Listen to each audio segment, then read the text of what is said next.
Bienvenue dans l'une des courses les plus extraordinaires de notre époque. Une course qui ne se déroule pas sur Terre, mais dans l'immensité de l'espace.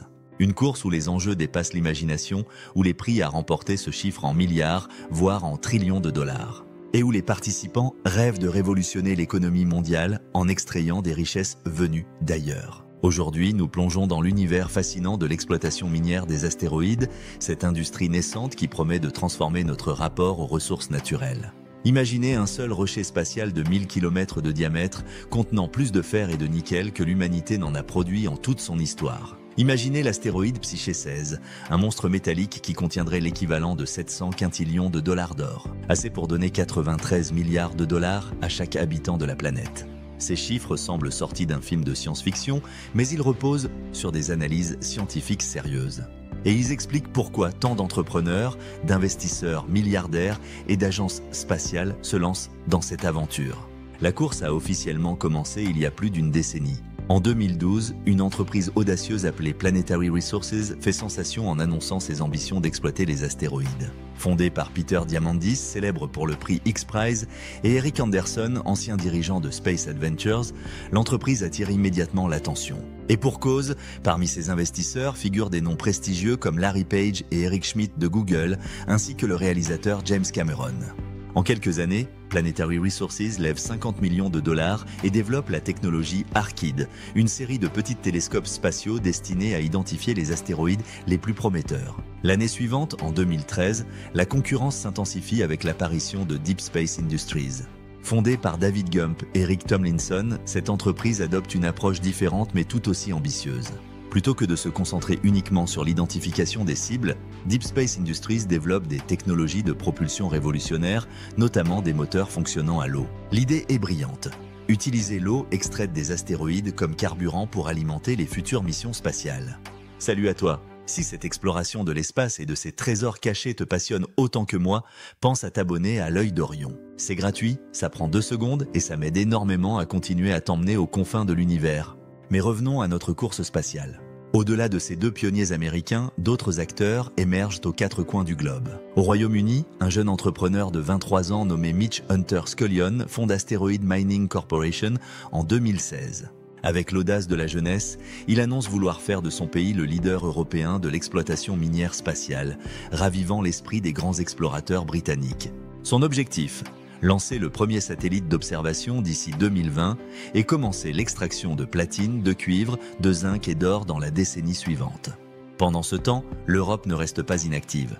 Le Luxembourg, ce petit pays qui s'était déjà illustré en devenant le paradis des satellites de télécommunications, pose un pari audacieux. En 2016, le Grand-Duché adopte une loi révolutionnaire autorisant l'exploitation commerciale des ressources spatiales par les entreprises étrangères domiciliées sur son territoire. Cette législation, plus ouverte que la loi américaine, attire immédiatement les investisseurs. Deep Space Industries s'installe même au Luxembourg pour bénéficier de ce cadre juridique favorable. L'Asie n'est pas en reste. Le Japon, fort de son expertise spatiale avec l'agence JAXA, développe ses propres projets. L'entreprise iSpace se positionne sur le créneau de l'exploitation lunaire, considéré comme un tremplin vers les astéroïdes. La Chine, bien qu'officiellement discrète, mène ses propres recherches dans le domaine des ressources spatiales. Même les Émirats arabes unis annoncent des investissements dans cette nouvelle industrie. Mais la course connaît ses premiers revers. Malgré l'enthousiasme initial et les levées de fonds spectaculaires, la réalité technique rattrape rapidement les ambitions. Planetary Resources, qui semblait parti pour dominer le secteur, commence à éprouver des difficultés financières dès 2017. Les délais s'allongent, les coûts explosent et les investisseurs perdent patience. En 2018, l'impensable se produit. L'entreprise est rachetée par Consensus, une société spécialisée dans la blockchain. Une acquisition qui sonne le glas des ambitions initiales de la start-up. Le sort de Deep Space Industries n'est guère plus enviable. Malgré ses innovations prometteuses dans le domaine de la propulsion spatiale, l'entreprise peine à trouver son modèle économique. En 2019, elle est à son tour rachetée par Bradford Space, une société aérospatiale qui abandonne rapidement les projets d'exploitation minière spatiale. 2 des pionniers du secteur ont ainsi disparu en l'espace de quelques mois, laissant de nombreux observateurs sceptiques quant à la viabilité de cette industrie. Pourtant, loin de marquer la fin de la course aux astéroïdes, ces échecs marquent plutôt la fin d'une première phase, celle des promesses peut-être trop optimistes. Une nouvelle génération d'entrepreneurs tire les leçons de ces expériences et adopte une approche plus pragmatique.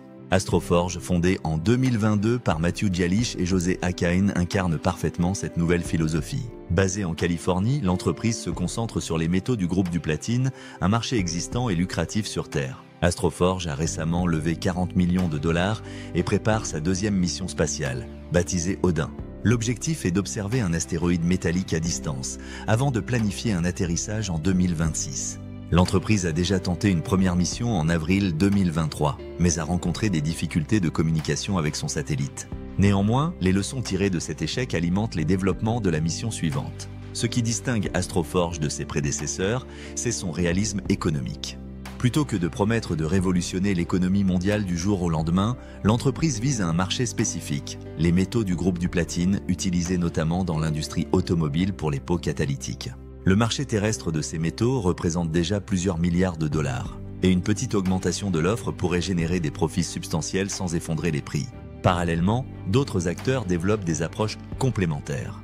Transastra travaille sur l'architecture APIS, un ensemble de robots autonomes conçus pour extraire du carburant directement à partir d'astéroïdes. Leur innovation principale, utiliser l'énergie solaire thermique plutôt que l'électricité, rendant les opérations plus efficaces et moins dépendantes de systèmes électroniques complexes. L'industrie bénéficie également du soutien croissant des agences spatiales gouvernementales. La NASA a lancé la mission Psyché en octobre 2023 vers l'astéroïde métallique du même nom. Bien qu'il s'agisse avant tout d'une mission scientifique, les données collectées seront précieuses pour les futurs projets d'exploitation. L'Agence spatiale européenne développe elle aussi des programmes de démonstration technologique pour l'utilisation des ressources in situ. Le cadre légal évolue également. Les accords Artemis, signés en 2020 par plusieurs pays sous l'impulsion des États-Unis, incluent des dispositions sur l'exploitation des ressources spatiales. Ces accords visent à établir des normes internationales pour l'exploration et l'utilisation commerciale de l'espace, tout en respectant le traité de l'espace de 1967. Mais où en est réellement cette course aujourd'hui ? Force est de constater que personne n'a encore rapporté un seul gramme de minerai d'astéroïdes à des fins commerciales. Les missions de retour d'échantillons comme Hayabusa, Hayabusa 2 et Osiris-Rex ont certes ramené des matériaux d'astéroïdes sur Terre, mais il s'agit de quantités infimes, quelques grammes tout au plus, pour des coûts se chiffrant en centaines de millions, voire en milliards de dollars. Les défis techniques restent colossaux. Naviguer vers un astéroïde, s'y poser en toute sécurité, extraire des matériaux, les traiter sur place, puis les ramener sur Terre, ou les utiliser dans l'espace représente une chaîne technologique d'une complexité inouïe. Chaque étape pose des problèmes inédits que l'humanité n'a jamais eu à résoudre. Les aspects économiques sont tout aussi complexes. Les estimations de coûts varient énormément selon les méthodes et les cibles choisies. Pour qu'un projet soit rentable, il faudrait que la valeur des matériaux extraits dépasse largement les coûts de la mission, tout en tenant compte de l'impact sur les prix terrestres. Certaines analyses suggèrent qu'il faudrait que le cours de l'or soit 140 000 fois plus élevé qu'aujourd'hui pour atteindre le point d'équilibre d'une mission d'extraction. Pourtant, les experts s'accordent sur un point. La véritable valeur de l'exploitation minière des astéroïdes ne réside probablement pas dans le rapatriement de matériaux sur Terre, mais dans leur utilisation directe dans l'espace. L'eau, par exemple, peut être transformée en hydrogène et en oxygène pour alimenter les moteurs de fusée. Les métaux peuvent servir à construire des stations spatiales ou des véhicules d'exploration. Cette économie spatiale autonome représente peut-être l'avenir de cette industrie. Alors, qui mène vraiment cette course ? Aujourd'hui, aucun acteur ne peut revendiquer une avance décisive. Astroforge semble le mieux positionné parmi les entreprises privées, avec ses missions concrètes et son approche réaliste. Mais d'autres surprises peuvent émerger, notamment du côté asiatique, où les investissements publics et privés se multiplient. La véritable course ne fait peut-être que commencer. Avec la baisse des coûts de lancement grâce aux fusées réutilisables, l'amélioration des technologies robotiques et l'accumulation d'expériences dans l'espace lointain, les années 2030 pourraient voir les premiers succès commerciaux de cette industrie. En attendant, cette course aux astéroïdes nous rappelle l'extraordinaire capacité de l'humanité à rêver grand et à repousser les limites du possible.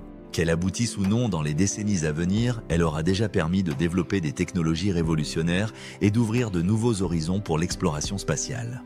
Merci d'avoir suivi cette exploration de la course aux astéroïdes. N'hésite pas à me dire en commentaire quel aspect de cette aventure spatiale t'intrigue le plus. Et si tu es arrivé jusqu'ici, tu es un vrai passionné. À bientôt pour de nouvelles découvertes spatiales.